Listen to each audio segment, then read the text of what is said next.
coming back to what is the actual meaning of valuation. Now, there has been ये हमेशा से issue रहा है कि वैल्यूएशन साइंस है या आर्ट है या ये कुछ भी नहीं है. अगर हम नॉर्मल प्रिजम्पशन लेते हैं, what is science? Science is something which is based on knowledge with exact amount of input if put in will produce the exact amount of output. 2 plus 2 is 4. So जो भी मैं input डाल रहा हूं उसकी against मुझे क्या output मिलना है वो मेरा प्री डिटरमाइंड है. तो साइंस इज समथिंग जहां मेरा इनपुट और output matches. I have a reasonable consideration और I have a reasonable assumption that output and the input will match. Now, in art, what is art? Art is an expression on an application of human creative skills or imagination, which will help to develop something which is unique. This is something which is inherited or you are born with. Art, an artist is something के उसके बचपन से ही वो चीज हमें दिखाई दे जाती है कि he is someone who has this ability of doing something. For example, cricket, for example, artist, these all are something which has been inculcated in us from starting. Now, when we come to valuation, valuation is neither exact science, neither exact art. It is neither a pure form of art nor a pure form of science, but it is a perfect combination of both of them. In under valuation, we don't know when we put in our inputs whether the output or the value which we derive is the actual value or it may be an absurd value. जो value हम निकालते हैं and through valuation, क्या वो correct picture show कर सकती है या नहीं कर सकती? हो सकता है कि फ्यूचर के सर्कमस्टेंसेस इतने चेंज हो जाएं कि जो वैल्यू हम आज डिटरमाइन कर रहे हैं वो ट्रू होल्ड गुड ही नहीं करे, वो वैल्यू गुड होल्ड ही ना करे फ्यूचर सर्कमस्टेंसेस को देखते हुए. सेम आज के दिन अगर हम देखते हैं कोविड के सिचुएशन में जो वैल्यूएशन हमने 3 महीने 6 महीने पहले करी थी, क्या वैल्यूएशन वो आज के दिन सस्टेन करेंगी? नहीं. तो valuation is more so a craft which one learns by doing. The more you get into it, you will learn more better. So valuation is nothing but a combination of both science as well as art. Now, what is the difference between value as well as price? अगर simple शब्द में बात करें तो value is estimating the worth of an asset, whereas price is the consideration which is being paid for purchasing that asset. For example, अगर कोई plant है, plant मेरे लिए उसकी वैल्यू 100 रुपए हो सकती है, बट जो बंदा वो प्लांट खरीदेगा हो सकता है उसको उस प्लांट को खरीदने की वजह से ही might get into the vertical synergies, vertical integration synergies. So उसके लिए he would be ready to pay a price which is higher than the value which is actually the worth of that asset. तो जो price है, price is indeterminant of the value. Value and price are two different concepts. जैसे हम आज की बात करें, Covid के सिचुएशन की बात करें, तो जितने भी मेडिकल फार्मास्यूटिकल्स प्लेयर्स थे उन्होंने जो भी कोविड की मास्क मेकिंग मशीन्स परचेज करी हैं, that they have purchase at a very high consideration, but that asset does not depict the true value. क्योंकि उसकी जो वैल्यू डिटरमिन्ड है, वो प्राइस जो हाई वैल्यू उसकी पे करके machine they are buying that machine, it is because of these 2 months or 3 months or 6 months जिसके अंदर they will be doing an extraordinary business. But when we value that particular asset or when we value that particular plant and machinery, it will be much lower than the actual price paid by the pharmaceutical or the medical companies to buy that particular machines to produce masks. So our main intention here is there is a differentiation between the valuing of an asset as well as price of an asset. Now, when we come to the value, valuation जो concept है, that is only for the purpose of determining the value, not the price consideration. So being a valuer, we determine what is the value to be assigned to a particular asset. Now, when we come to the different statutes, whether it may be income tax, whether it may be Ind AS, whether it may be the valuation standards issued by ICAI or international accepted valuation standards, whether it may be OECD's guidelines, जब हम इस सारे acts या other other acts को देखते हैं तो वहां से एक चीज कॉमन आती है कि वैल्यूएशन की या फेयर वैल्यू की डेफिनेशन कॉमन है। अगर हम इंड एएस 1113 की फेयर वैल्यू डेफिनेशन देखते हैं, वो क्या बोलता है? Fair value means the price that would be received to sell an asset or pay to transfer a liability in an orderly transaction between market participants at a measurement date। तो इसके अंदर जो इंपॉर्टेंट वर्ड्स हैं वो क्या है? Price, orderly transaction, market participants and measurement date.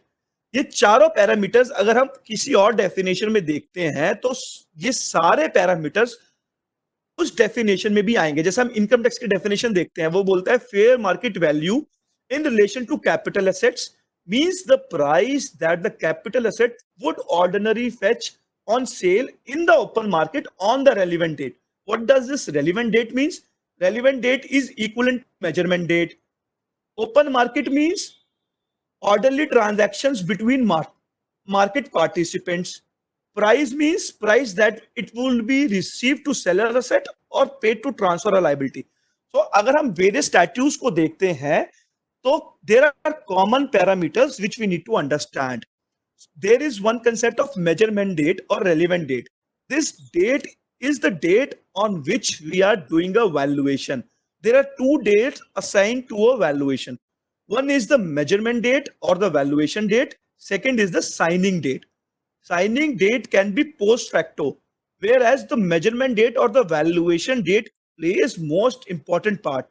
The date for which we are valuing a particular asset, we need to take all the parameters as existing as on that date of measurement date or the valuation date to be captured for the purpose of valuing that particular assets।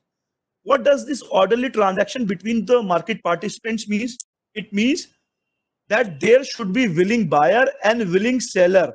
It should not be a forced transaction। जबरदस्ती किसी को cell नहीं करवाना चाहिए। It must be an orderly transaction between the market participants। That is, willing buyer and willing seller should be there to enter a transaction which is made in a situation which is beneficial for both the parties। Now, when we do a valuation, how we do a valuation?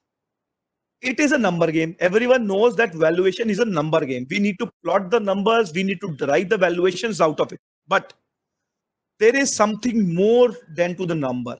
अगर हम बात करते हैं each and every valuation and or each and every number, being a valuer, we should be able to substantiate each and every parameters put in, each and every sale parameters put in, each and every cost parameters put in, whatever the case may be। जिस भी parameters को basis लेते हुए हमने एक valuation derive करी है, we should have the basis for it। What does basis means? It means a story। As per expert Mr. Ashwath Damodaran, each and every number should be substantiated by the story। Stories connect to the emotions of the valuation and it is very easily remembered।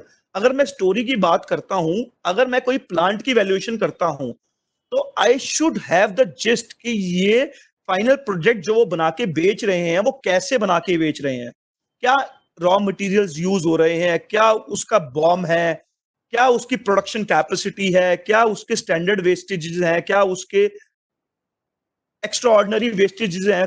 मतलब we should have end to end gist, वो किस market में cell कर रहा है, कहां पर cell कर रहा है, whether they are domestic players, whether they are global players, whether they are domestic plus global players.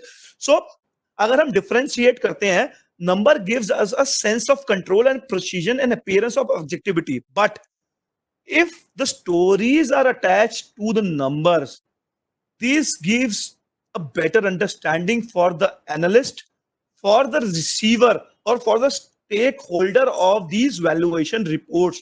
तो जो भी हमारी ये valuation report देखेगा, अगर we have some basis attached to it, it will be easy for us to explain। Even for stakeholders, it will become easy to understand।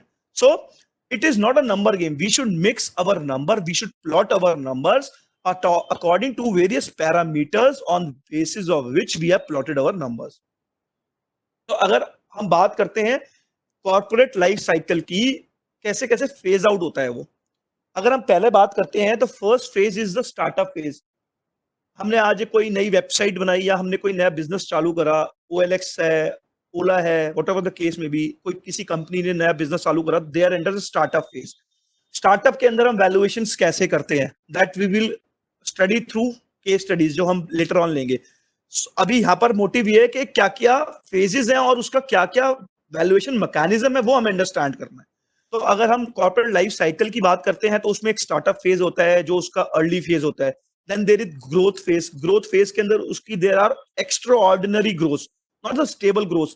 Growth in terms of 100%, 500%, 1000%, 200%, whatever the case may be. So these are extraordinary growths. Then we come to the mature companies. Mature companies are the companies where the growth rates are stable, 3%, 5%, 7%, 6%. HUL की बात करें, they are into the stable segment आज के दिन के, वो उनकी growth stable है। So this is the third segment. Fourth is the decline phase. Each and every company क्या होता है, एक मेच्योर स्टेज के बाद there is a declining phase. जब डिक्लाइनिंग फेज में आती है, they try to enter into a new business sector which is related to them, so there is a tremendous growth which can map the declining phase of the existing product. So this is the general, this cannot be applied to each and every industry, but this is something which is general. Yes, life cycle is corporate life cycle is mostly common to various products. So we need to understand how different parameters will be attached to different phases. Now, when we come to need of valuations, so valuation की बात करें तो valuation we do for two purpose. One is price discovery and another is the price certification. Price certification generally वो certificates हैं जो हम law को या स्टैट्यूट को कंप्लाई करने के लिए इशू करते हैं। जहां तक बात प्राइस डिस्कवरी की है, price discovery are the valuations which are being done prior to having a arrangement. It is something which is a pre facto.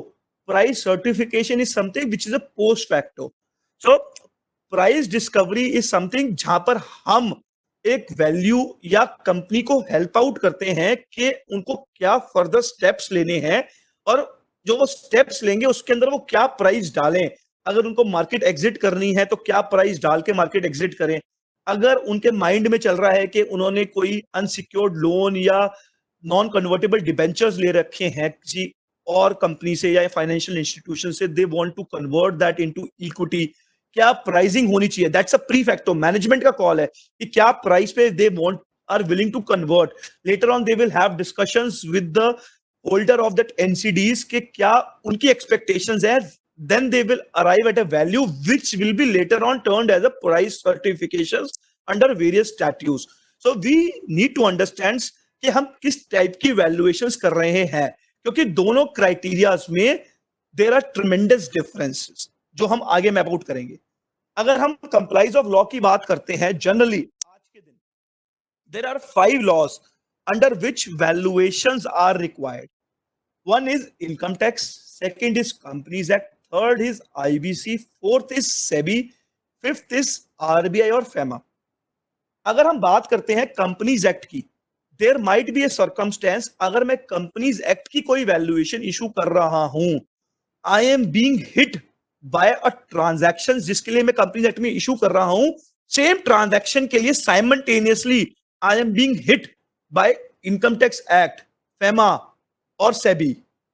जैसे मैं आईबीसी की वैल्यूएशन कर रहा होता हूं, हो सकता है मेरे ऊपर कंपनीज एक्ट भी एप्लीकेबल हो जाए। अगर मैं फेमा की वैल्यूएशन कर रहा हूं, हो सकता है मेरे ऊपर इनकम टैक्स एक्ट और कंपनीज एक्ट भी एप्लीकेबल हो जाए। Just to give illustrate it, अगर मैं इश्यू ऑफ शेयर्स करता हूं under companies act, I can issue shares in 2 form. One is right issue, second is the preferential allotment. अगर मैं प्रेफरेंशियल अलॉटमेंट करता हूं तो मेरे ऊपर कंपनीज एक्ट भी अप्लाई होता है और बोलता है कि मुझे रजिस्टर्ड वैल्यूअर से वैल्यूएशन रिपोर्ट चाहिए for the purpose of issuance of share. Simultaneously अगर हम देखते हैं तो मेरे ऊपर इनकम टैक्स एक्ट भी अट्रैक्ट होता है, 56(2)(10), 56(2)(7) भी अट्रैक्ट होता है, जो बोलता है कि आपको वहां पर भी वैल्यूएशन रिपोर्ट्स की रिक्वायरमेंट है for the purpose of compliance of income tax act. इसमें मैं एक और एडिशन करता हूं, हो सकता है कि मैंने जो इन्वेस्टर है मेरा वो नॉन रेजिडेंट है। अगर नॉन रेजिडेंट है तो मेरे ऊपर कंपनीज एक्ट भी एप्लीकेबल है, इनकम टैक्स का सिर्फ एक प्रोविजन एप्लीकेबल है, 56(2)(10). साइमल्टेनियसली मेरे ऊपर इनबाउंड इन्वेस्टमेंट्स की गाइडलाइंस भी एप्लीकेबल है, which is under FEMA laws. So when we study के मुझे प्राइस सर्टिफिकेशन या कंप्लायंस ऑफ लॉ के लिए सर्टिफिकेट्स देने हैं, वी नीड टू अंडरस्टैंड कि जो मैं वैल्यूएशन सर्टिफिकेट इशू कर रहा हूं, हो सकता है वो एक एक्ट को तो I am fulfilling the criteria, but उस वैल्यूएशन के बेसिस पे क्या मैं दूसरे एक्ट्स को भी फुलफिल कर रहा हूं, उसके क्राइटेरिया को फुलफिल कर रहा हूं। तो we need to understand different laws की किस किस लॉज में क्या क्या रिक्वायरमेंट है। Then we need to sit with the company कि इस ट्रांजैक्शन पे these all laws are applicable and these all are the valuations required, और इस वैल्यूएशंस में क्या क्या वैल्यू हमें डिराइव करनी है। Then we arrive at a value for which for the value जिस वैल्यू पे हमें ट्रांजैक्शन को एग्जीक्यूट कराना है। ये हम प्रैक्टिकल केस लॉज और स्टडीज से भी समझेंगे थोड़ा सा आगे चल के। अगर मैं बात करता हूं नॉर्मल, दिस इज द जो अभी ये स्नैपशॉट है, this is a common snapshot, this is under a common parlance. अगर मैं फ्रेश इशू ऑफ शेयर्स करता हूं तो प्रिंसिपली मेरे ऊपर आरबीआई की गाइडलाइंस एप्लीकेबल होती हैं अगर नॉन रेजिडेंट है तो, मेरे ऊपर इनकम टैक्स लॉज एप्लीकेबल होते हैं, मेरे ऊपर कंपनीज एक्ट 2013 एप्लीकेबल होता है, और मेरे ऊपर सेबी सेबी की गाइडलाइंस, आईसीडीआर की गाइडलाइंस, डीओएलआर की गाइडलाइंस एप्लीकेबल होती हैं अगर मेरी company Indian company listed company है या in the process of being listed है। तो अगर मैं बात करता हूं मैंने ट्रांसफर ऑफ शेयर्स करने हैं जहां पर कंपनी का कोई रिलेशन नहीं है, कंपनी का कुछ नहीं करना, shareholders are transferring the shares between themselves, then there is RBI in case of non-resident, and there is income tax law also for these type of transactions, so that हम दोनों को map करें। This is transfer of shares के लिए हमारे ऊपर RBI as well as income tax laws both are applicable. Now when we come to merger and acquisitions और business combinations और anything related to that, then for example minority takeover, 10% minority takeover, then we have to look in perspective three aspects. One is SEBI in case the company is listed, second is the Companies Act 2013, third is the financial reporting part, under which the statutory auditor of a particular company always asks for a report from a valuer for the purpose of putting those numbers in their books. These we will also further discuss in the form of case studies. अगर हम बात करते हैं ESOPs और equity shares की, generally जो startups के अंदर ईसॉप्स फ्लोट करती है, स्कीम्स फ्लोट करती है कंपनीज, उस केस में हमारे ऊपर इनकम टैक्स एक्ट भी एप्लीकेबल होता है, कंपनी लॉ भी एप्लीकेबल होता है, और हमारे ऊपर फाइनेंशियल रिपोर्टिंग भी एप्लीकेबल्स होती है जिसके अंदर वैल्यूएशन चाहिए। तो अगर जो अभी तक हमने समझा, अगर हम इसको एक समराइज करें तो what I mean to say is valuation का बहुत बड़ा बिजनेस है, and if we track this properly, we will be from a single transaction, a valuer will be able to map minimum 2 to 3 valuations from a single transaction. So we need to sit, we need to analyze the statutes, and we need to analyze कि इस transactions पे from the seller point of view, from the buyer point of view, कौन कौन सी valuations under various statutes क्या क्या required है, हमें उसकी list बनाओ, discuss with the company. So अगर हम प्री अपना अपना होमवर्क प्रॉपर करते हैं तो instead of getting one valuation, और in case of instead of getting one valuation we can advise the clients, and in turn we can get 3 or 4 valuations. Our effort would be same, in turn we would be doing 3 or 4 valuations for which we will be charging the client separately. So our endeavor is we need to understand each and every statute's requirements for the purpose of doing the valuation. So this is the gist. अगर हम बात करते हैं companies act, insolvency, income tax, FEMA, SEBI regulations, in 5 laws के अंदर आज के दिन हमें वैल्यूएशन की रिक्वायरमेंट है। कौन कौन वैल्यूएशन इशू कर सकता है इन 5 लॉस के अंदर? रजिस्टर्ड वैल्यूअर वैल्यूएशन इशू कर सकता है, मर्चेंट बैंकर इशू कर सकता है, चार्टर्ड अकाउंटेंट इशू कर सकता है, और कॉस्ट अकाउंटेंट इशू कर सकता है। जहां तक बात हम करते हैं रजिस्टर्ड वैल्यूअर की, registered valuer can be chartered accountant, can be CS और कैन बी कॉस्ट अकाउंटेंट। तो कंपनीज एक्ट ने स्पेसिफाई कर दिया है कि only registered valuer will be doing the valuation, no merchant banker, no CA, no ICWA can do the valuation. So each and every valuation required under Companies Act 2013 has to be certified only by the registered valuer। तो अगर हम बात करते हैं जो companies act की सारी valuations यहां पर मैप्ड है, इसके अंदर सिर्फ और सिर्फ रजिस्टर्ड वैल्यूअर ही वैल्यूएशन कर सकता है। बात करते हैं इंसॉल्वेंसी एंड बैंक करप्सी कोड की।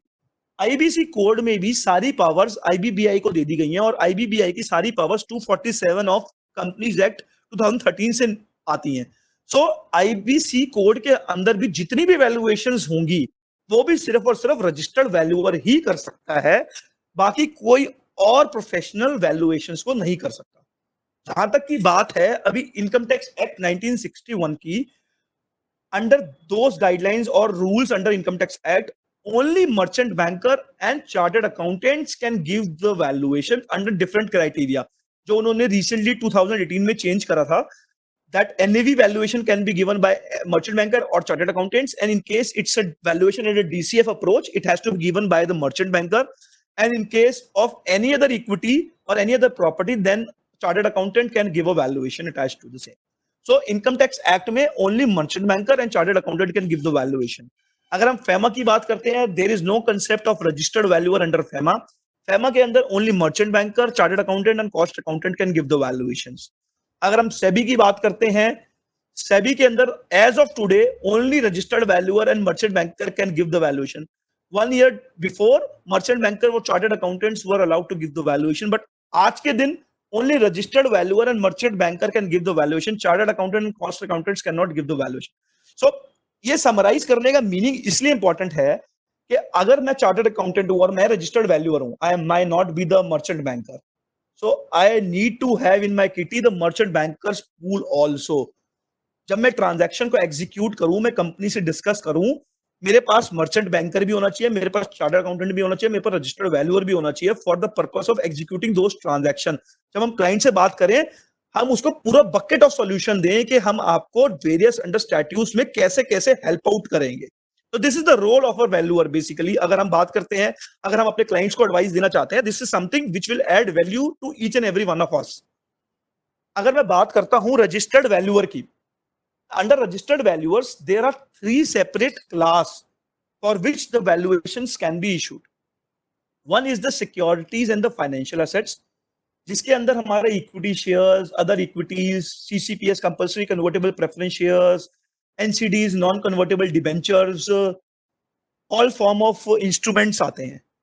Second class of assets is the plant of machinery. The plant and machinery class of assets are, ये these are the separate class. ये बेसिकली चार्ट इंजीनियर्स होते हैं जो basically plant and machinery valuers होते हैं।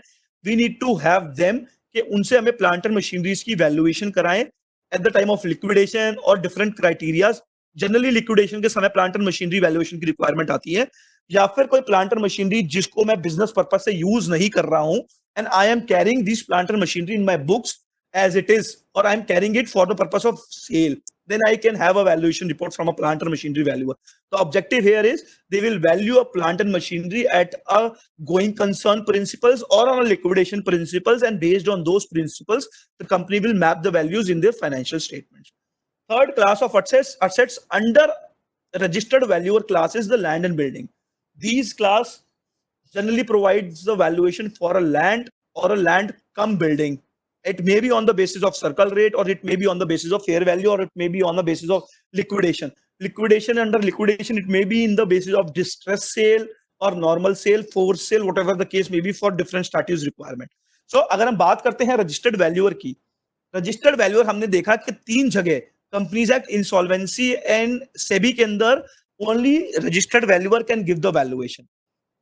Registered valuer in turn are divided into 3 categories. One is the securities and financial assets valuers, which all chartered accountants can become after completing a certain period of experience, maybe 5 years or 10 years, whatever the I need to check the guidelines कि उसमें 5 साल है 10 साल है. सो उस time period के बाद each and every chartered accountant can be a part of an SF, securities and financial agent valuer. Second is the plant and machinery valuer. Third is the land and building valuer. So जब हम कोई भी valuation करते हैं, we need to understand कि SFA की valuer की requirement है, प्लांट एंड मशीनरी वैल्यूअर की रिक्वायरमेंट है, लैंड एंड बिल्डिंग की रिक्वायरमेंट है. अगर मैं बैलेंस शीट की बात करता हूं, बैलेंस शीट के अंदर फ्री होल्ड लैंड भी आ रहे होते हैं, प्लांट एंड मशीनरी भी आ रही होती है, मोल्ड्स डाइस भी आ रहे होते हैं. There might be an number of things. But जैसे ही मैं बोलता हूं कि ये प्लांट एंड मशीनरी या moulds and dies are being used in my business, and through these usage of these plant and machinery, I will be generating some revenue, then these plant and machineries are outside the scope of plant and machinery valuer, and this comes into a part of SFA valuers. मतलब हमारे under आ जाता है कि हमें इसको as a going concern plant and machinery की business valuation करनी है. So this is something we need to understand कि अगर मैं बैलेंस शीट उठा के वैल्यूएशन करने की कोशिश करते हैं, तो हमें मैप करना है कि कौन सा मेरा रनिंग बिजनेस है और उस रनिंग बिजनेस से क्या क्या असेट्स मेरे अटैच्ड हैं, और कौन से मेरे आइडियल असेट्स हैं जिसके लिए मुझे सेपरेट सेट ऑफ वैल्यूएशन चाहिए for the purpose of my financial statements. Now this is the background which we have discussed till now.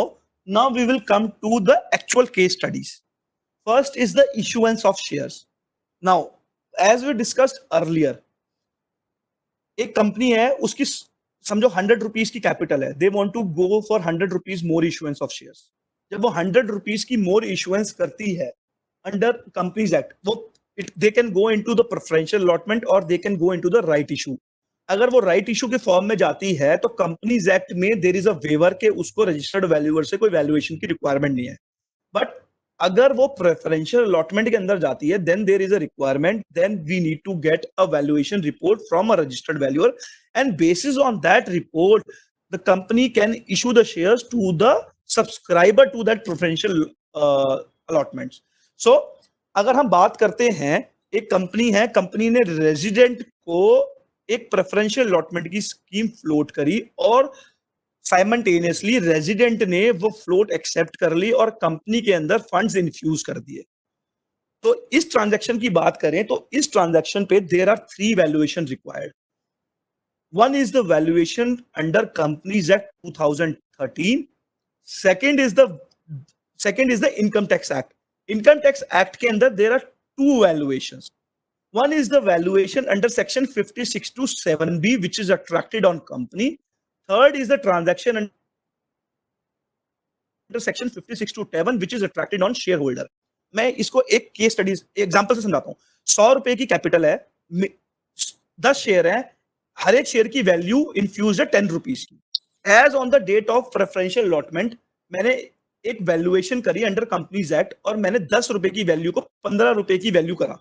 Company को 150 रुपए सब्सक्राइब कराने थे, तो कंपनी ने 10 शेयर और निकाले, 15 रुपए के हिसाब से 150 की सब्सक्रिप्शन कैपिटल या इशूड कैपिटल लेके उनको शेयर्स इशू कर दिए.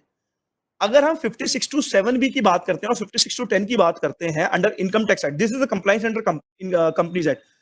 इसी क्राइटेरिया में 56 two 7B is applicable on companies. अगर हम 56 टू 7B की बात करते हैं, इसके अंदर 2 मेथड प्रिस्क्राइब्ड है. One is NAV, second is the DCF.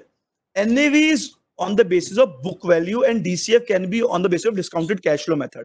अगर मैं उस कंपनी की NAV वैल्यूएशन करता हूं और मुझे NAV वैल्यूएशन उस कंपनी की समझो 10 रुपीज आती है, तो क्या होगा, जो 5 रुपए कंपनी ने एक्सेस लिया है, that will be deemed as the income from other sources in the hand of company, and company would need to pay taxes on that. So what we need to do there is that we need to arrive at the business enterprise value in the form of DCF valuation. और DCF valuation की बात करते हैं तो issue of shares में हमें करानी किससे है, मर्चेंट बैंकर से. तो साइमल्टेनियसली एक इशू ऑफ शेयर्स की वजह से मुझे इनकम टैक्स के अंदर 56 टू 7B के अंदर I am required to make a merchant banker valuation for the purpose of compliance under income tax act for the purpose of company के उसके ऊपर कोई taxation impact ना है. अब हम थर्ड सिनेरियो लेते हैं in the hand of shareholder. Share holder के लिए वो बोलते हैं कि 56:10 की वैल्यूएशन के लिए we need to put the market value of immovable properties, jewelries, shares and securities, and book value of rest all assets. Whereas 56 to 7B के अंदर NAV की वैल्यूएशन के अंदर we need to take only book value, but 56 to 10 valuation के अंदर we need to have the market value. So अगर मैं market value from the angle of shareholder लेता हूं, then suppose इसी कंपनी के अंदर कोई लैंड होता और लैंड की वैल्यू मैंने बुक वैल्यू 100 की थी और आज के अंदर जिसकी एक्चुअल वैल्यू 500 रुपीज थी, सर्कल रेट 500 रुपीज था, जब मैं 56 टू 10 की वैल्यू करूंगा, it might be the case कि उसकी शेयर की वैल्यू आ रही है 25 रुपीज और कंपनीज ने उस शेयर होल्डर को इशू कर दिया 15 रुपीज पे, then income tax will always charge 10 rupees as income from other sources in the hand of shareholder and would ask tax from them. So our main agenda here is कि जब भी हम transaction करें we need to map all the laws. तो अगर हम issuance of shares की बात करते हैं, valuation under section 56 to 10 should be less than equal to the price made for the issuance of shares and should be less than equal to valuation under section 56 to 7B. Means जो value share holder के लिए आती है और जो value companies के लिए आती है under section 56 to 7B, issuance of shares should be in between or at a value arrived under section 56 to 7B. It should not be less than 56 to 10 or it should not be more than the value arrived under section 56 to 7B. यही case अगर हम non resident का लेते हैं, अगर हम non resident का लेते हैं then we need to look for RBI guidelines also, कि अगर कोई फॉरेन इन्वेस्टर है और उसने किसी कंपनी के शेयर सब्सक्राइब करे हैं, then we need to adhere to the foreign direct investment guidelines, के जो बोलती हैं कि अगर नॉन रेजिडेंट ने इंडियन कंपनी में शेयर इशू करे हैं, then it should be issued at a price which is more than the value determined on the basis of arm length price. So जो भी वैल्यू और प्राइस डिटरमाइन करेगा under FEMA, then the issuance of shares should be at a price equal to that value report or it should be at a higher report. In that case, हमारी companies act और FEMA की report should be same and it should be at a value at which the shares are to be issued. So we should advise the company कि जो हम report दे रहे हैं on the basis of that values only the company issues the shares.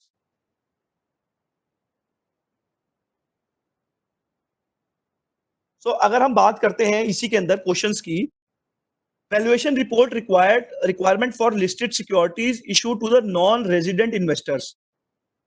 अगर हम बात करते हैं लिस्टेड कंपनीज हैं, लिस्टेड कंपनीज ने नॉन रेजिडेंट इन्वेस्टर्स को शेयर्स इशू कर दिए हैं, then whether we need to have any report under SEBI in case of a listed companies, in case it is frequently traded shares, means कि जितने भी उसके number of shares हैं 10% or more have been traded in last 12 months. In case that is the case, there is no requirement under the SEBI for furnishing a valuation report. Whatever the price is there as per the 2 weeks before average rate or 26 weeks average rate, if that price we have issued the shares more than that price, then it will be treated as that we have complied with the laws. Recognition of merchant banker report in case of Companies Act, as I told you earlier, under Companies Act only registered valuer report is required. Merchant banker report is not a compliance under Companies Act. So we need to have a report from a registered valuer only. Now, valuation reports requirement in the hand of investors that we have already discussed in respect of section 56 to 10 of Income Tax Act, these will be applicable. Now, when we come to the transfer of shares, the transfer of shares can be in form of two transactions. One is the transfer between the resident. Second is the transfer between a resident to a non-resident or from a non-resident to a resident. So, अगर हम बात करते हैं resident to resident, जब हम resident to resident transfer करते हैं, then only income tax provisions are applicable and RBI provisions are not applicable. Under income tax provisions, section 56 to 10 says that this is the minimum value under which you have to transact this transaction. So जो भी value under section 56 to 10 आएगी, we need to have the transaction equal to that value or more than that value. So when there is a transfer of shares between a resident to a resident, we only need to look for the Income Tax Act laws. But in case there is a transfer of shares by a non-resident to a resident or by a resident to a non-resident, then we need to look for FEMA regulations also. So we need to have two valuation reports. One is the valuation reports for the purpose of Income Tax Act under section 56 to 10, where specific set of methods have prescribed कि हमें valuation इसी methods के basis पे करनी है. Whereas under FEMA or RBI, there is no methods prescribed. They states that the valuation has to be done on the basis of international acceptable principles. So in these cases, we need to have two valuations, one to suffice RBI and FEMA laws, second is to suffice the income tax laws. Now, when we come to the quasi-equity instruments, what do you mean by quasi-equity instruments? The quasi-equity instruments means the instruments which have inherent nature of debt as well as equity. For example, compulsory convertible preference shares. When these instruments are being issued, they carry a coupon rate. Apart from coupon rate, they also carries a conversion terms ke how these shares would be converted into equity shares on a later stage or after the tenure or as per the term sheet. जब भी वो tenure खत्म होगा तो वो कैसे convert होंगे. Same thing is with optionally convertible debentures, optionally convertible preference shares. So just to have an idea, quasi equity instruments are the instruments जिसके अंदर डेट कंपोनेंट भी होता है और इक्विटी कंपोनेंट भी होता है. तो जहां पर भी डेट और इक्विटी कंपोनेंट होता है, we need to map it out very clearly कि कितना इसमें इक्विटी कंपोनेंट है और कितना डेट कंपोनेंट है. ये भी हो सकता है कि वो क्वाजी इक्विटी इंस्ट्रूमेंट्स हैं, मगर we are treating those instruments as only debt instruments for the purpose of valuation. For example, in case there is an optionally convertible preference shares, which a condition that after 10 years the shares will be converted at the option of the debenture holders, that 10 years down the line it will be converted into equity shares at a value derived at the time of conversion only. मतलब 10 साल बाद जो value determine होगी उस value के basis पे debenture holders के पास एक ऑप्शन होगा कि मुझे ये कन्वर्ट कराना है या नहीं कराना.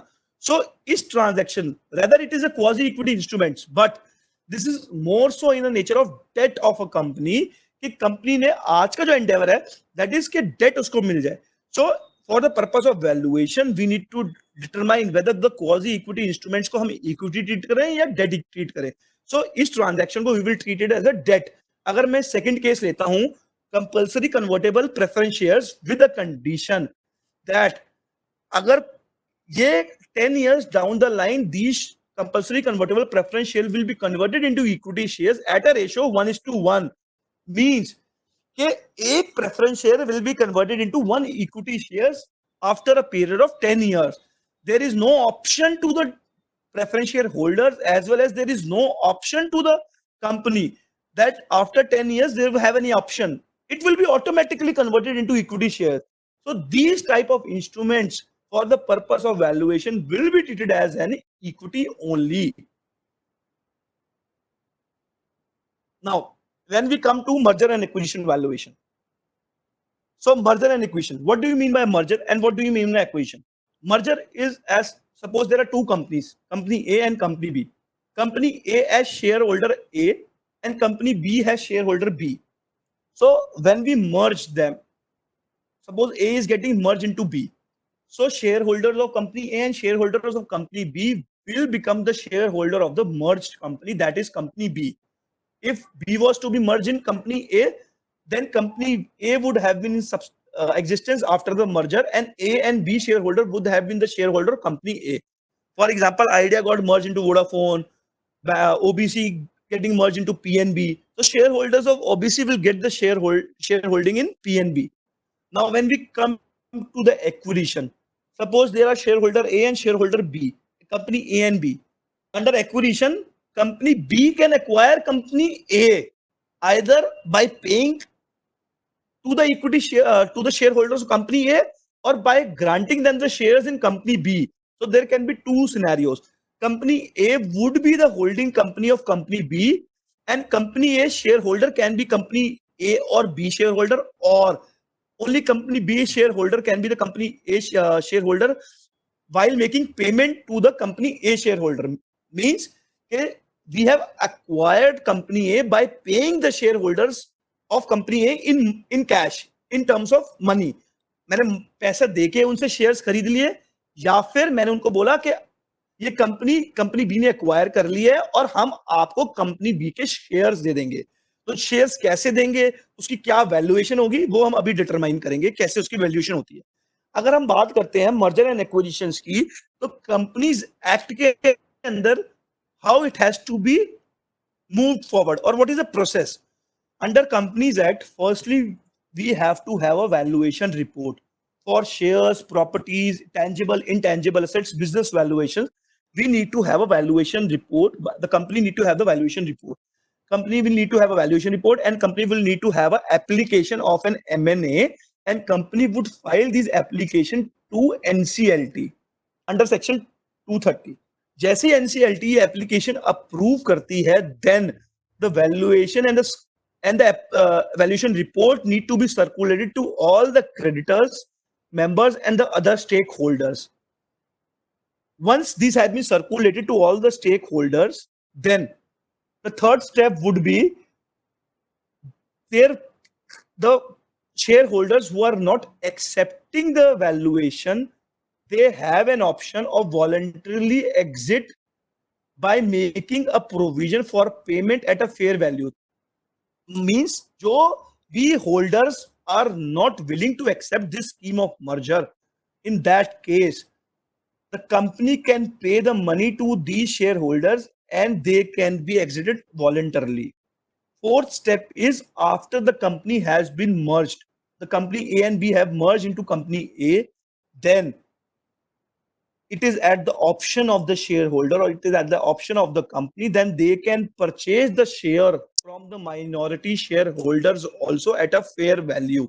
The valuation has been prescribed under section 236, which has to be done under through a registered valuer only.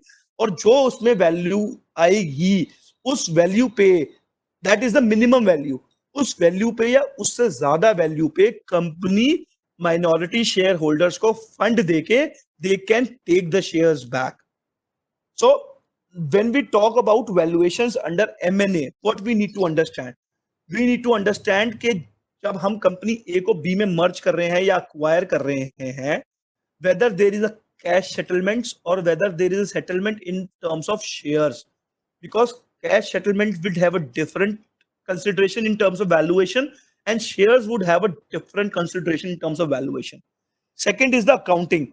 When the company is being merged, how the company's accounts will be recorded in the demerged company, whether there would be any goodwill or whether there would be any capital reserves, what synergies, what tax benefits would be applicable, what shall be the valuations of tangibles to be recorded in the demerged companies. In terms of consideration, it can be a cash payout as we discussed earlier, it can be a stock payout in terms of issuance of stocks, or it can be a combination of both. It can be a cash payout as well as the stock payouts. Now, when we talk about the accounting treatment, goodwill or the capital reserves, suppose a company has been acquired at a rupees of 100 crores or 10 billions, and there are identifiable assets in terms of PPE, property, plant and equipments, financial assets, financial liabilities are there, and there is a net financial assets identifiable up to an extent of 8 billion. So 2 billion will be recorded as a goodwill in terms of merger scheme. In case where the net identifiable assets would have been more than the consideration price, that is maybe more than 10 billion. In case it is more than that, 12 billion, then 2 billion would have to be recorded as a part of capital reserves. So how this has to be determined, that is something important. So जो 10 billion की consideration आई है वो कैसे आती है? This is the role of a valuer. अगर हम value की बात करते हैं तो we need to put a share exchange ratio. तो we need to value it. इसको हम दो सेट्स में डिवाइड करते हैं. One is the listed shares and another is the unlisted entities.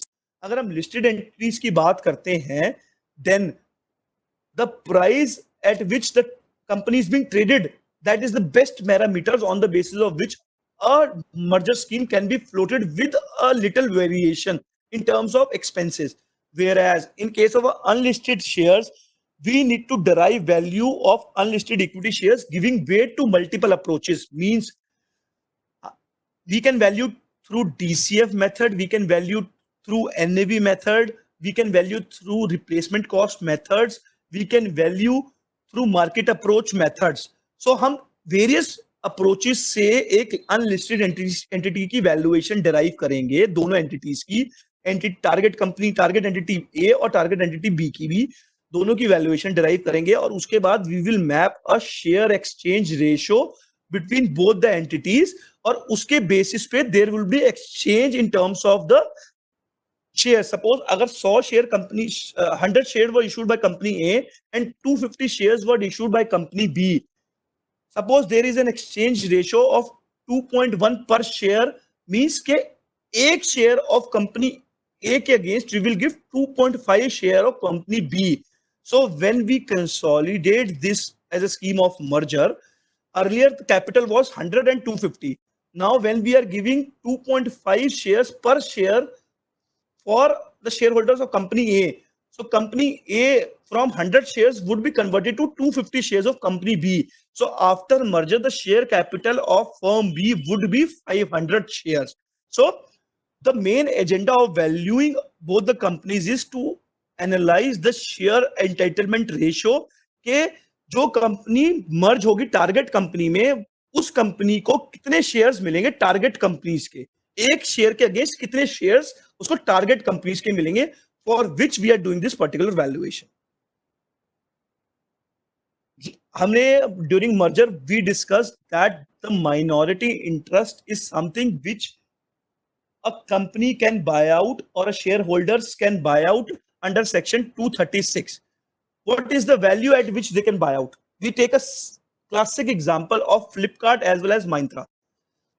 So holding company of Myntra was Flipkart.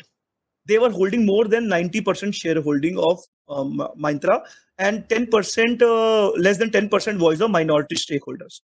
So as per section 236, the holding company did a valuation under section 236 and offered the minority shareholders to buy the shares at a price which was higher than the value derived by under section 236. Means कि जो भी 236 की value आई उससे ज्यादा company के share holders ने minority share holders को as a offer letter दिया कि ये आप हमसे कैश पेमेंट ले लीजिए और इसके against you give us the equity shares of Myntra to us so that we become a fully owned company or Myntra becomes a 100% subsidiary of Flipkart. So this is something where being a registered valuer we can give the valuation. Now when we talk about this transaction, under this transaction again we also need to look for the valuation report under Income Tax Act under section 56 to 10, that in the hand of shareholders there is no income to be taxed under the income from other source head. So when we talk about any transaction, we need to see various statutes under which we are covered. Now, transfer of IPRs held by a promoter. Generally what happens is, suppose a company has been floated in India and there is a one patent which the promoter of the company have developed. So when the patent application is being filed under the inventor name and under the applicant name, what generally promoter does is that they put their name themselves. So promoter ही अपना नाम डाल देता है for the purpose of making the application under patent under the inventor name as well as the applicant name. Now through that patent the company is running a business because that is something which is very unique. On the basis of that patent the company is functioning and company is providing solutions to the industry players. For example, अगर मैं pharmaceutical company हूं, मैंने कोई formula develop कर लिया जो कि unique है to a particular disease, then the inventor will put a patent in his name and the applicant will be the individual or the promoter themselves, and the promoter will form a company through which he will have a transaction in the form of sale and purchase of the particular thing which he has developed. So transaction क्या है? Patent is in the name of promoter and company is running into a business for the product developed because of that patent. Now this now the patent holder or the promoters want to sell this company. अगर वो इस company को cell करेंगे किसी third person को, जो भी third person company को परचेज करेगा, they will acquire the shares of the company. Once they acquires the shares of the company, does they have a legal title of on the patent also? No, because patent was never the property of the company. Patent was the property of the promoter themselves. In these type of transaction, generally when the buyer of a company, they always insist the promoter to transfer the patent in the name of company itself. So buyer क्या बोलेगा कि patent holder को कि आप ये patent का right relinquish करो permanently, temporarily permanently, और इस पेटेंट को असाइन करो permanently in favour of the company. अब इसके हम दो केस लेते हैं. जब रेजिडेंट ने इस पेटेंट को ट्रांसफर करा कंपनी के अंदर, किस वैल्यू पे वो ट्रांसफर करेगा? At what value the transaction will be rooted? Because under section 56 to 10 of Income Tax Act, it says that any persons, if it acquires any property which is at a price less than the fair market value as determined under Rule 11 UA, then the tax need to be paid by the company. अगर मेरी value 100 रुपए आती है उस patent valuation की और promoter उसको transfer करता है 80 रुपए का कंपनी के अंदर, तो 20 रुपए के ऊपर टैक्स लगेगा कंपनी के हाथ में under the head income from other sources. In that case, it is the role of a valuer that he does the valuation under Income Tax Act, which is according to the income tax guidelines rules also and as per Companies Act rules also, कि जिस value पे हम वो transaction execute करा रहे हैं, it sits in the books at a value which is a true value and which is as per the Companies Act as well as the Income Tax Act. So इस case में क्या हुआ? Resident ने जब वो company बेची किसी और रेजिडेंट को, तो उसने पहले ये पेटेंट ट्रांसफर करा कंपनी में और उसके बाद कंपनी ने उसके शेयर्स परचेज करे with the patent licence also. अब हम इसको सेकंड केस लेते हैं. Suppose the buyer of this company is a non resident. In case the buyer is a non-resident would ask the patent holder to transfer the patent into the company and transfer this company in the name of non-resident holders later on. Or what they can ask apart from that is that you transfer the shares of the company in my name and also transfer the patent in my name. You should not transfer the patent in company. What you can do is that you can transfer the patent in my name and you can transfer the shares of the company also in my name. So in such a circumstance, there are two transactions attached. Objective is same. Objective is to buy the company with the patent. But when we talk about the transaction, in this case, there are two transactions involved. One is purchase of patent by the non-resident from the resident holder. Second is purchase of shares by a non-resident holders from the resident holders.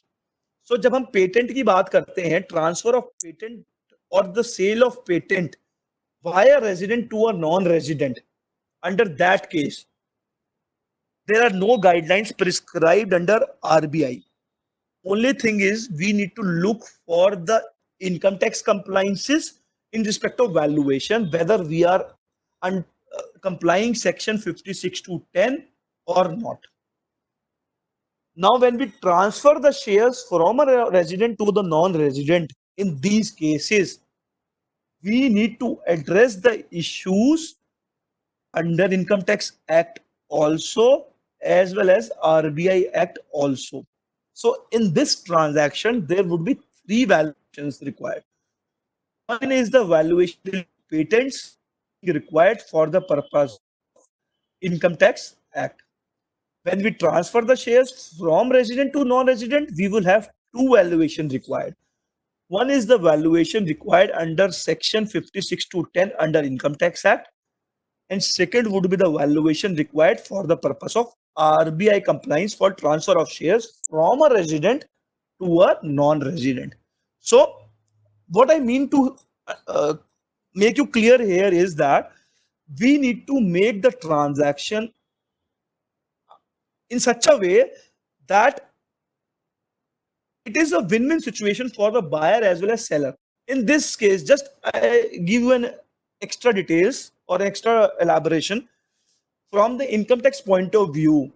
When a resident transfers the share to a non-resident, patent becomes the property of the non-resident holders.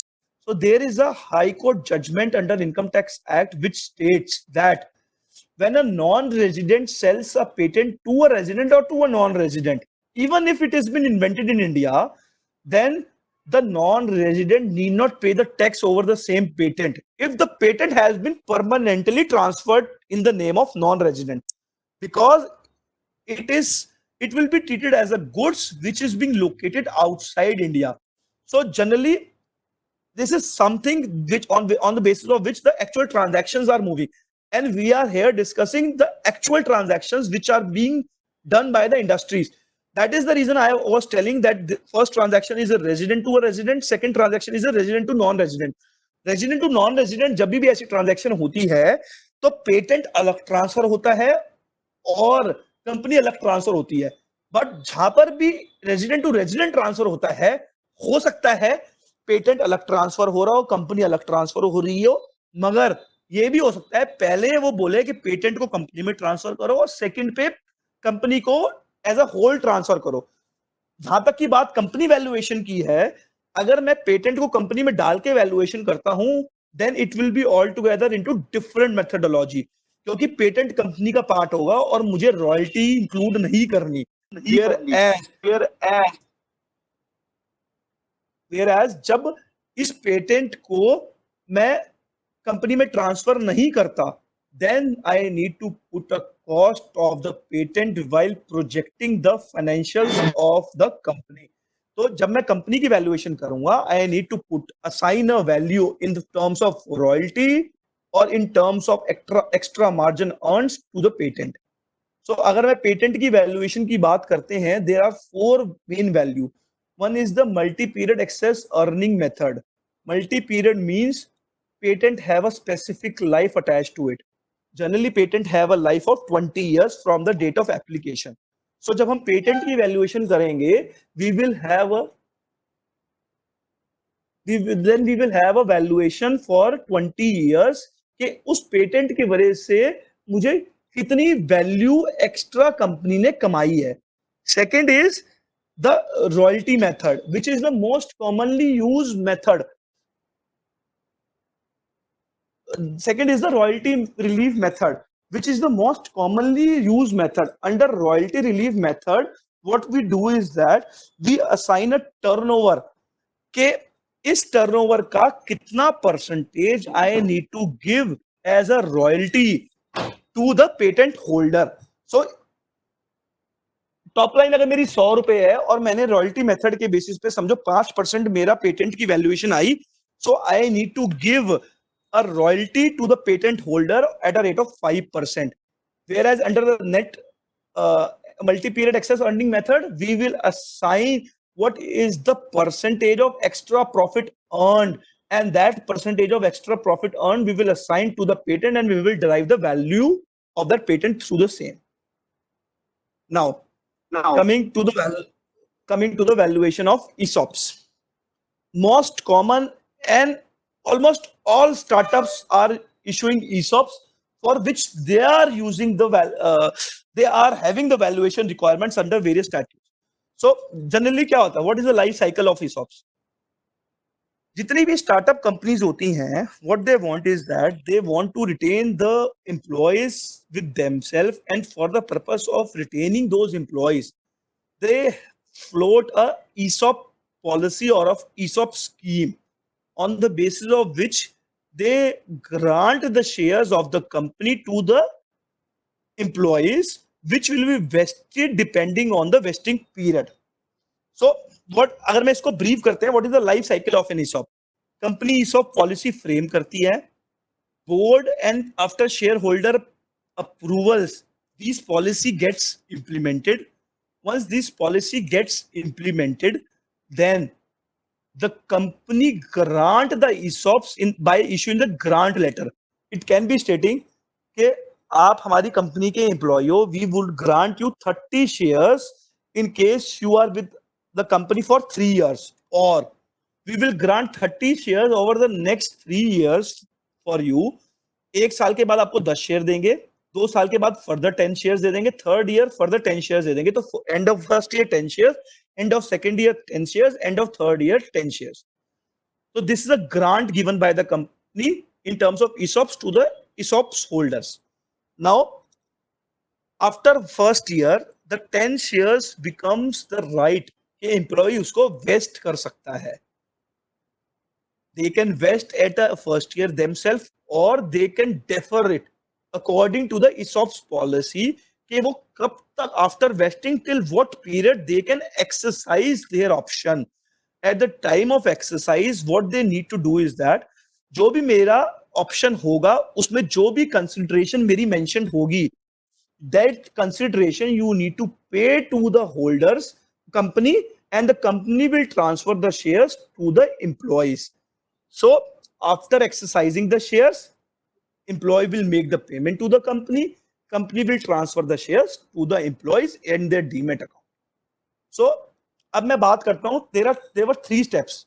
One is the step of approval of ESOP policy. Second was the step of granting of the ESOPs.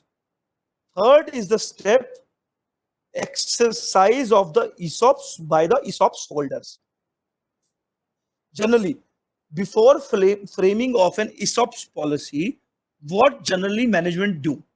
Management do a internal valuation or have an expertise valuation on the basis of which they float a ESOP policy.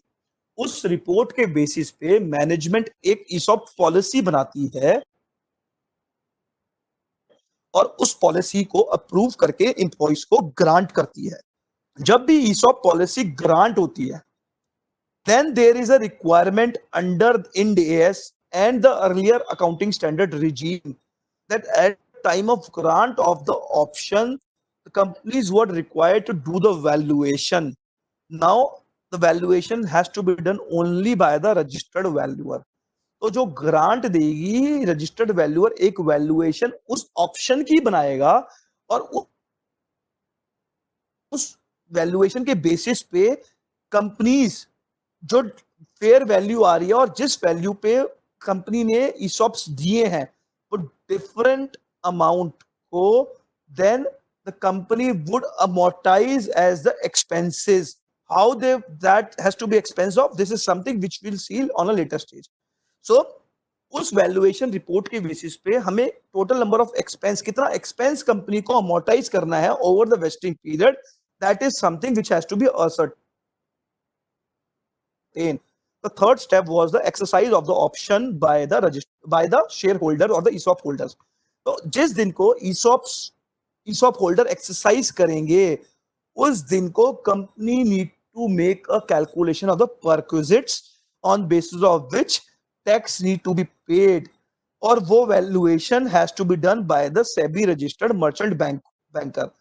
उस valuation के basis पे company will determine कि this is the value which is earned in the form of perquisites, which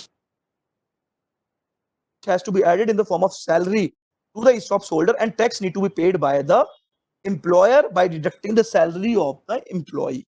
So अगर हम बात करते हैं, we need to, for under ESOPs there are generally three valuations.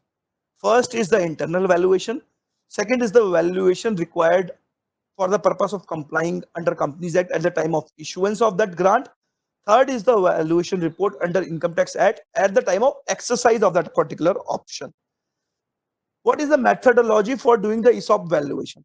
There are two methodology. One is the intrinsic value, second is the fair value. Under intrinsic value, suppose आज के दिन मेरा company का शेयर की fair value 100 रुपए है और मैंने ESOPs ग्रांट करे 80 रुपए के. So 20 rupees is the intrinsic value method. ये intrinsic value of ESOPs है. But under Ind AS, we are not using intrinsic value method, whereas we are using only fair value method. The guideline specifically states that we should use only fair value method. Under the fair value method, we need to value the particular options. So options के लिए what is most commonly used methods are Black-Scholes model methods and a binomial method. These are the methods used for valuing a particular options.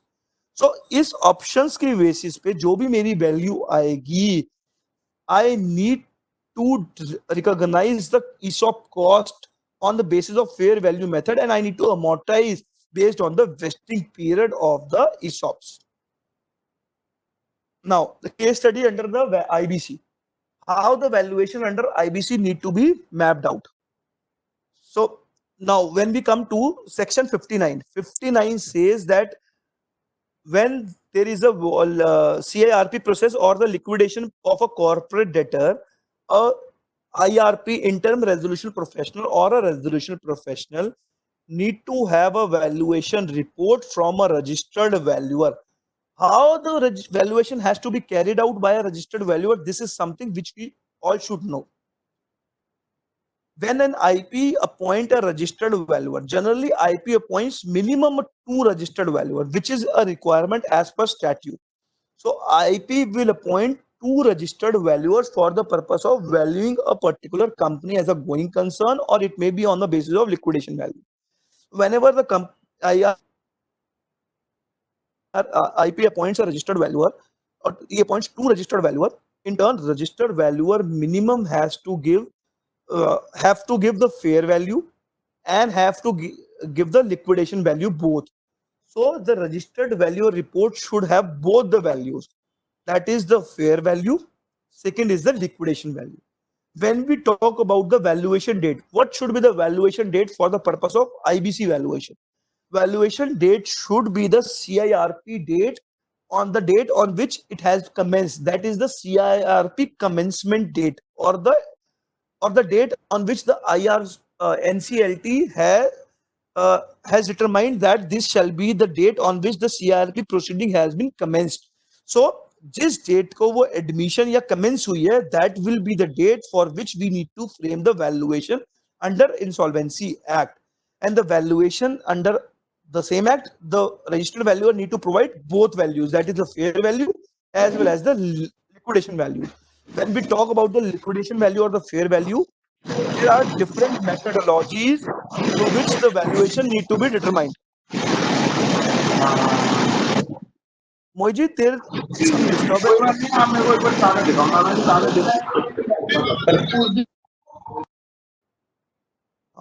Sorry for the disturbance. I think so it was an IT disturbance. So now when we talk about the insolvency valuation, under insolvency valuation, a valuer need to assign weights to at least 2 approaches. As per international valuation standards 105, there are DCF methodology, market approach, asset-based cost approach, as well as the replacement cost approach methodology. When we do a valuation and we submit to the IP under the CIRP process, we need to frame valuation minimum under 2 methodologies, and we can assign weights depending on our estimations. But the valuation need to be done on the minimum 2 approach methodology, and on the basis of weights, we will assign weights and we will achieve at a value on basis of which we will give that value to the IP, on the basis of which IP will have an opinion that whether the resolution plan have a value which is more than the enterprise value, and in case of a liquidation, whether the liquidation value for which he has floated a particular class of asset for the selling to the open market, whether the price which they are targeting should be more than the liquidation value.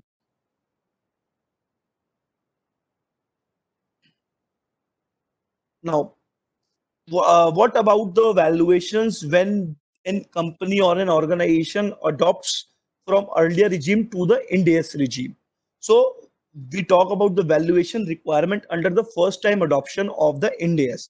So when we talk about the Ind AS adoption, the Ind AS 11101 states that the first time adopter of Ind AS shall have the option of using fair value as deemed cost as on the date of transition to the Ind AS in relation to following. Means जब भी मैं Ind AS में जिस भी year में मैं Ind AS में convert करता हूं from my earlier regime, it is at the option of the company that for the following class or for the following assets, instead of using the deemed cost, means the acquired cost, they can use the fair value as the deemed cost for the purpose of recording as on the date of transition.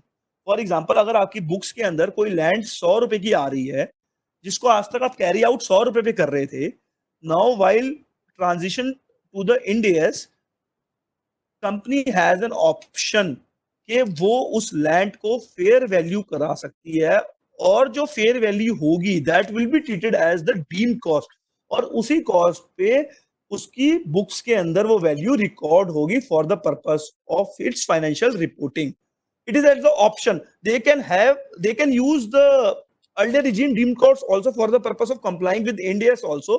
But generally, company, what they do is that they use the fair value approach so that the financial reportings are basically depicts the true and the fair view.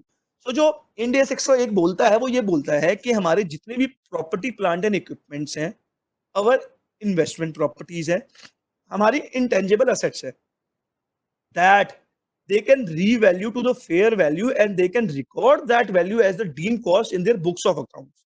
So intangible assets की बात करें तो chartered accountants who are registered under RBI are the authorized person for doing the valuation. अगर investment properties की बात करें in terms of shares and securities, then also the chartered accountants who are registered under IBBI can frame a valuation report for the purpose of these shares and securities in form of investment properties. जहां तक की बात करते हैं property, plant and equipment की, in that there are specific class of assets in terms of plant and machineries, valuers as well as land and building valuers. Basis of on base उनकी report के basis पे basically we can arrive at a true value and we can record that value in our books. So जब भी हम किसी company की Ind AS conversion करते हैं, we can always explore the possibility कि क्या management wants a fair value of these type of assets to be recorded in the books of accounts or not. Now, when we can come to the last case study of the impairment of assets. When we talk about the impairment, under Ind AS, there are two sets of Ind AS which categorize the impairments. One is Ind AS 109, which talk about the financial instruments. Then is the Ind AS 36, which talk about the impairment of assets which are non-financial assets. When we talk about the financial assets and the financial liabilities, financial assets are the assets through which the company will receive money, or which are themselves able to be converted into some other financial assets. So this is something which has been defined under the Ind AS. So अगर हम बात करते हैं financial assets की valuation या impairments की, then Ind AS 109 is applicable. When we talk about the impairment of non-financial assets, then Ind AS 36 is applicable. When we talk about financial assets, जब हमने first time adoption करा और मैंने investment properties को revalue करके I put it in under fair value scheme और मैंने उसको fair value पे record करा. For that, I need to follow Ind AS 109 each and every year.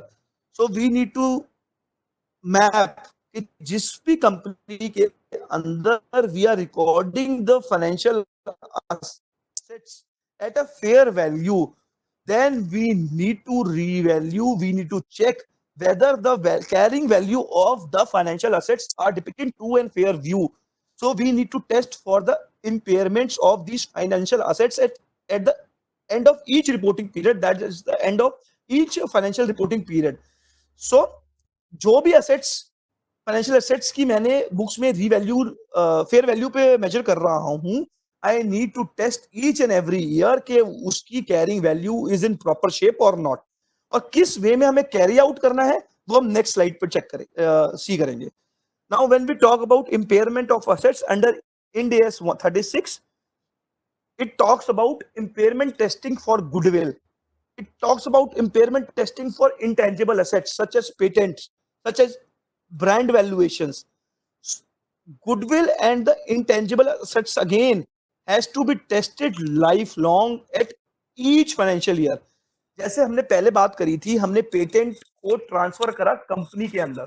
जब हमने पेटेंट को ट्रांसफर करा कंपनी के अंदर और हमने उसको रिकॉर्ड करा एक फेयर वैल्यू पे, हमने वो तो उस डेट पे रिकॉर्डिंग कर ली, मगर एवरी ईयर जब भी हम फाइनेंशियल स्टेटमेंट्स क्लोज करेंगे, we need to revalue or we need to check whether there is any impairment on account of that patent or impairment on account of the goodwill के जो भी मेरी books के अंदर intangible assets खड़े हैं, whether there is any impairment, permanent impairment in relation to those assets or not. ये impairment निकालते कैसे हैं?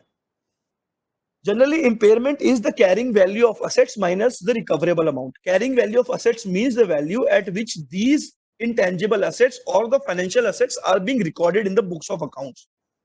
Recoverable amount is the value, is the higher value of the value in use. Value in use is the value for a particular CGU, cash generating unit, or it may be for the purpose of a financial instrument, or it may be for the purpose of any brand.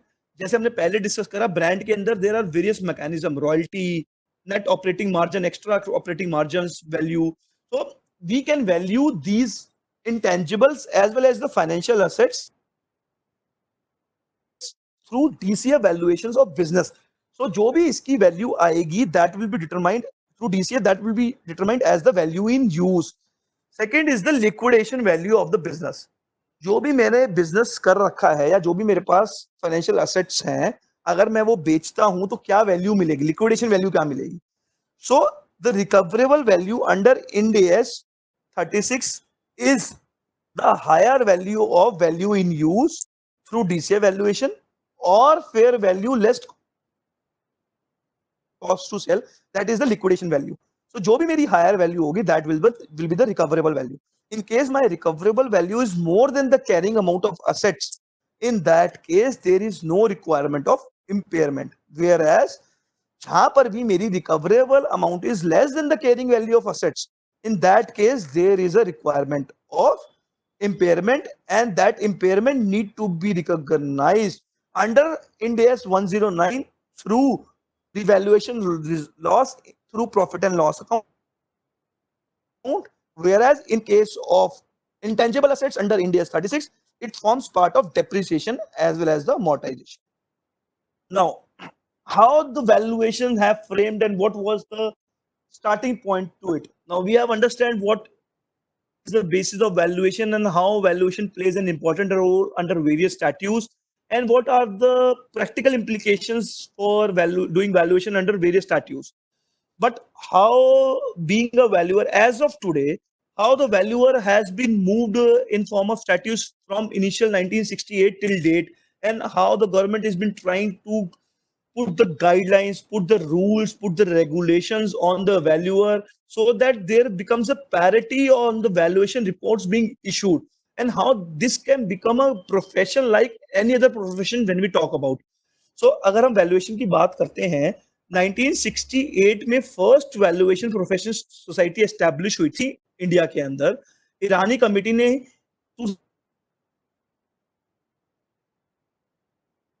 अंदर एक establishment करी थी जो कि institute of valuers के through they framed some guidelines and regulations which were recommendatory, not the mandatory guidelines. 2006 के अंदर MCA was working with other financial institutions for the purpose of framing the regulations and the guidelines and the rules for the valuers, so that these become prominent part for the purpose of issuing the valuation under the Companies Act. 2000 Companies Act जब नया आया, they specifically have the registered valuer concepts in the law itself, whereas it was never enacted from initial stage. Whereas 2017 में IBBI ने notify करा कि registered valuers becomes a prominent role for the purpose of issuing the reports under the Companies Act. And from 1st of February 2019, it becomes a mandatory provision that each and every valuations under Companies Act 2013 has to be provided by the registered valuer. Now, going forward, आज के दिन जैसे हमने discuss करा था कि there are various reports issued under various statutes and there is no one person responsible under same statutes, under different statutes. मतलब मैं चार्टर्ड अकाउंटेंट, मैं इनकम टैक्स में वैल्यूएशन रिपोर्ट इशू कर सकता हूँ. I can not issue the report under companies act until and unless I become a registered valuer. अगर मैं registered valuer हूं तो मैं इनकम कंपनीज एक्ट में रिपोर्ट इशू कर सकता हूं, बट मैं इनकम टैक्स में रिपोर्ट इशू नहीं कर सकता अगर मैं चार्टर्ड अकाउंटेंट नहीं हूं. Under different statutes, there are different set of people issuing the different reports. So इसको कर्व करने के लिए there is a draft valuer bill 2020 which is in place, and a national body is being framed in the name of National Institute of Valuers, which we call as NIV, तो कि IBBI के साथ regulate करेगी and they will frame a policy के जितने भी statutes के अंदर requirements हैं for the purpose of doing valuation, that comes under the common one platform, that is the NIV.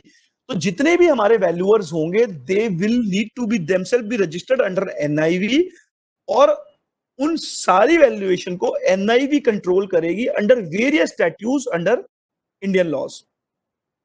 So अगर हम आज की बात करते हैं, ICAI is a registered valuer organization and ICAI can give the value, is conducting various courses for their chartered accountants so that they become the registered valuer. We need to enroll with the ICAI registered value organization. We need to make the requisite fees payment. We need to give our 50 hours, I think so, training part there, and we need to clear exam conducted by IBBI. Once we clear that exam, we need to get enrolled ourselves as a registered valuer under IBBI for the purpose of giving the valuation reports. Now, when we come about the who can become the registered valuer, so जो मुझे लगता है कि registered valuer आज के दिन कोई भी बन सकता है, in case they have the zeal to become the same, and in case they want to learn something, and in case they want to develop that into their practice. It is something which is going on, and I believe that in next 5 to 7 years it will have a very good future in terms of valuation professionals. अगर हम बात करते हैं Colgate की, Colgate ने भी अपना काम FMCG जाइंट से चालू नहीं करा था. From 1806 to 1906 they were into soaps and candle business. So उनका main business था candle and soap का, whereas from 1920s they get shifted into the FMCG sectors, and as of today we know Colgate by the FMCG sector. So अगर मैं बात करता हूँ, it is, well, being a valuer is not a difficult thing at all. It is something which we can learn on, which we can inculcate.